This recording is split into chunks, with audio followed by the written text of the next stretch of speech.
welcome to this week's Ask Charlie into 2022. I'm getting used to saying that now, it's been a couple of days.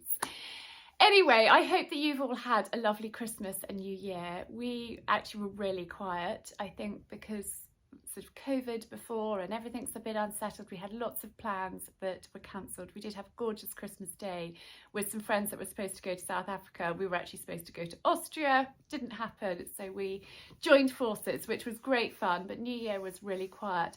We've actually all been feeling a bit under the weather, much better now, but yeah, just quite run down. And so we really enjoyed the quiet days between Christmas and New Year just to sort of recharge and reset, ready for the new year. And I never set New Year's resolutions, but I do have plans for the new year, and I always try and be as sort of positive and upbeat. It's a new year, we're going to kind of get going. I've got lots of exciting ideas that I can't wait to get working on. I've got new hair and just, yeah, feeling upbeat.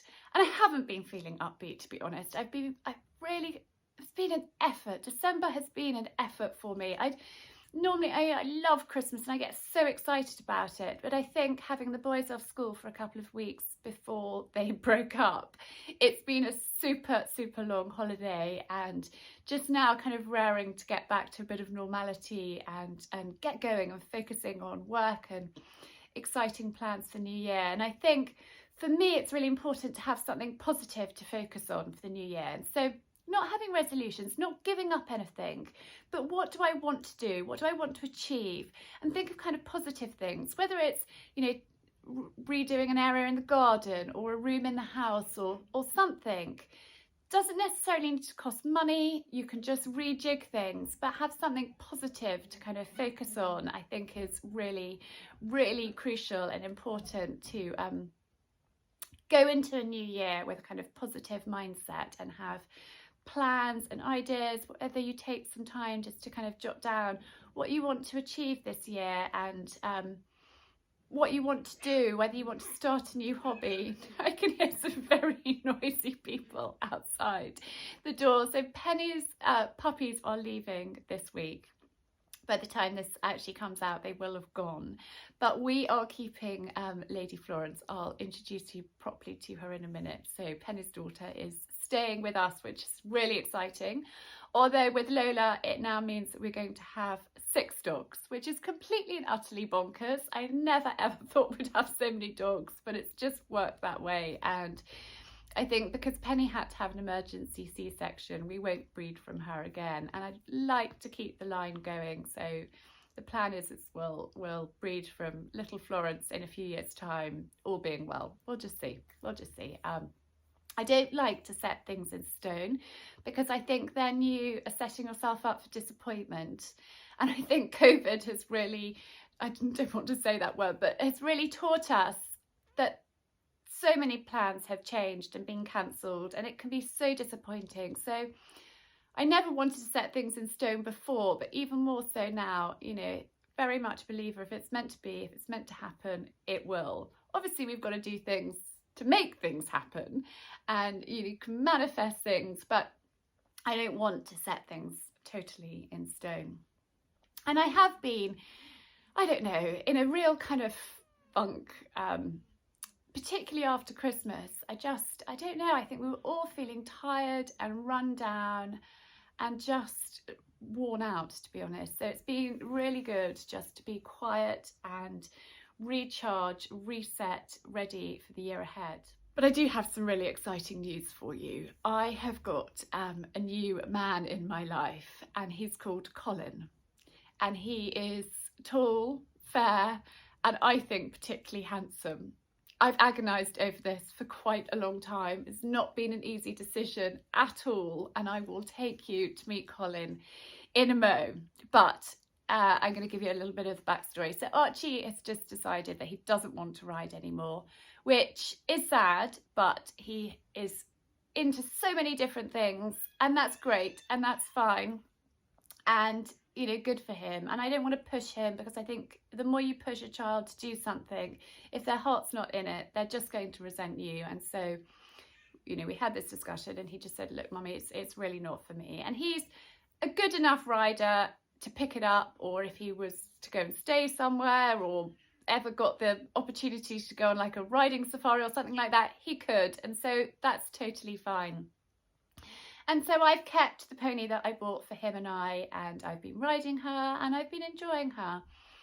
But the thing that I have really wanted to do is ride side saddle with Coco. I get so much pleasure out of riding with her, and the fact that she shares my passion for side saddle.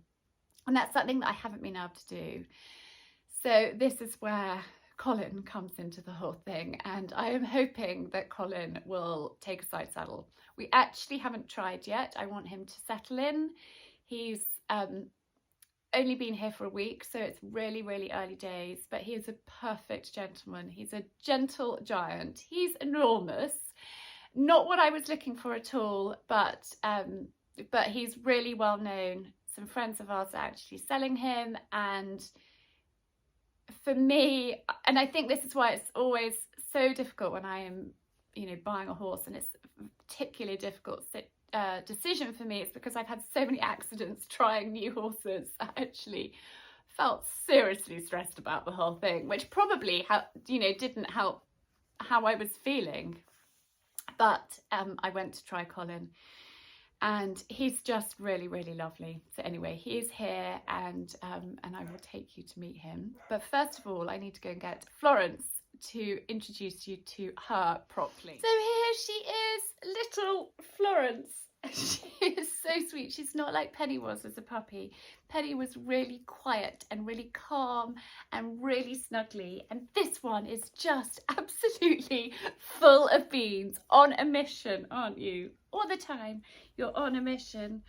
And it is bonkers having so many dogs, but actually she's a poppet. And I think I was talking to Simon about it this morning. I think I would have been really sad if we hadn't have kept her, because I just really want to keep the line going. They're such great little dogs, so much fun, so lively.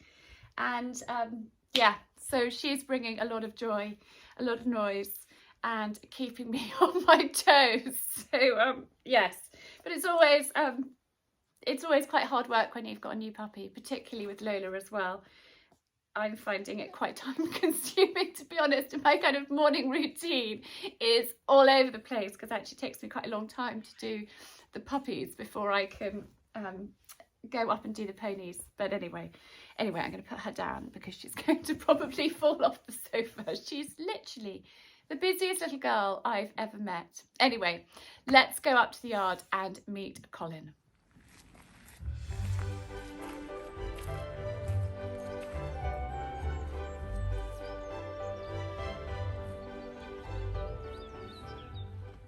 So this is Colin. This is the handsome chap, and he is an ex-Metropolitan Police horse, and he's just an absolute popper. He even puts his head down for me.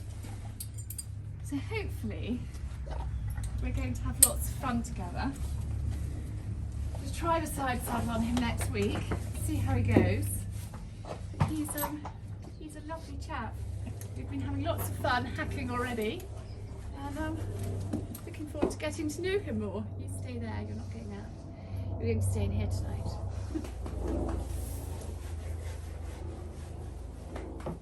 It's so cold outside. I've come in with a cuppa to warm up, but I just thought I would introduce you to Colin, the latest member of the Grey household, and yeah, full bursting at the seams with animals, but it's fun, and I'm really looking forward to lots of fun adventures with him and with Coco over the years to come. So fingers crossed it all works out. Anyway, I want you to be positive as much as you possibly can. We've all got to be positive. Don't set yourself big goals, because I think sometimes they can be unattainable, unmanageable. Just manageable bite-sized tasks to start the new year, I think, is the way forward. That is what I'm doing. Anyway, I hope you've enjoyed this week. It's great to be back with you all, and looking forward to lots of exciting content to come over the coming months. Wishing you a really happy weekend, a great week ahead, sending lots of love, and I will see you again very soon.